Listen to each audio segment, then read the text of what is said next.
fitiavana mampifankaty tsarisy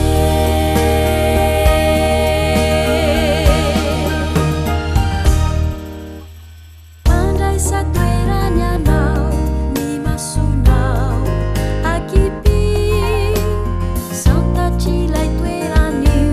zay mbola ho vantaninao onenatsika ireo iarahana manandrapeo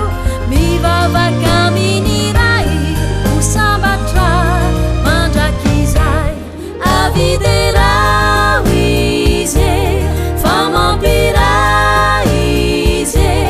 lay andriamanitra fitiavana mampifankaty tsarisy